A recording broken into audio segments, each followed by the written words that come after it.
آج جاپان کو دنیا میں سب سے زیادہ ترقی یافتہ ملکوں میں اس کا شمار ہوتا ہے۔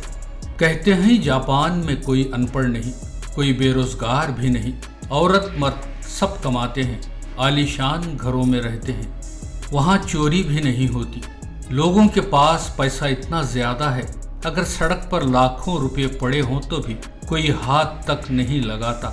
لیکن ایک سروے رپورٹ کے انوسار ہر سال 1000 سے زیادہ لوگ آتم ہتیا کرتے ہیں۔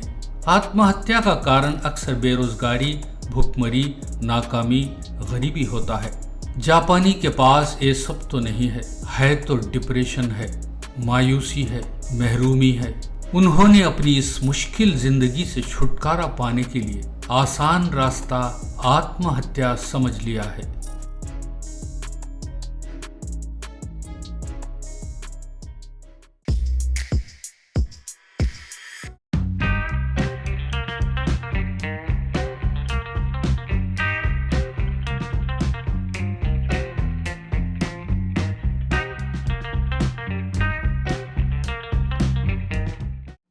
ثنا خان بالی ووڈ کی کامیاب اداکارہ، جس نے سلمان خان کی جے ہو فلم کے علاوہ کئی فلموں میں نام اور شہرت کمائی، بگ باس 6 میں ٹاپ پر رہی۔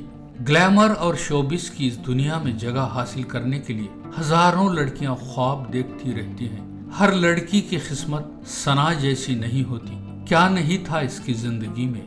نام، پیسہ، شہرت، جو چاہتی مل جاتا۔ تاہم ثنا نے کہا سب کچھ مل رہا تھا، لیکن ایک چیز جو غائب تھی وہ تھا دل کا سکون، اور ثنا خان نے شوبز کی اس دنیا کو چھوڑ دینے کا فیصلہ کر لیا۔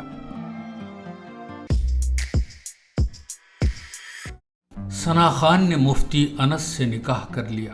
مفتی انس ریاست گجرات کے سورت کے رہنے والے ہیں، ارب پتی ہیں۔ کہنے کو تو مذہبی شخصیت ہے، مگر ان کا ہیروں کے کاروبار میں کافی دخل ہے۔ ان کا کاروبار بہت سے ملکوں میں پھیلا ہوا ہے۔ آپ مولانا طارق جمیل کے شاگردوں میں سے ہیں۔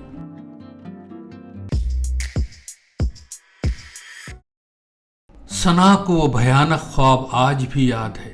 اس نے خواب میں ایک قبرستان دیکھا اور آگ سے دہکتی ہوئی ایک قبر بھی دیکھی۔ قبر خالی نہیں تھی، اس میں خود ثنا دفن تھی اور آگ میں جل رہی تھی۔ وہ مہینہ رمضان کا تھا۔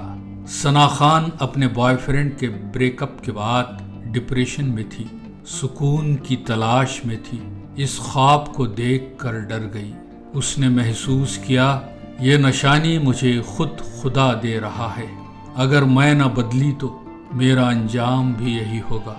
اگلی صبح وہ بیدار ہوئی۔ وہ اس کی سالگرہ کا دن تھا۔ اس نے بہت سے اسکارف خریدے، اسے پہن لیا اور اس نے خود سے کہا میں اسے کبھی نہیں اتاروں گی۔ And there were days of depression, there were days of Allah's message that I could see through His signs.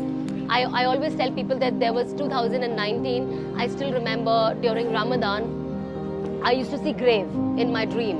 And I used to see a burning, blazing grave in my dream. And I used to see myself in that grave. I just didn't see the empty grave. I saw myself.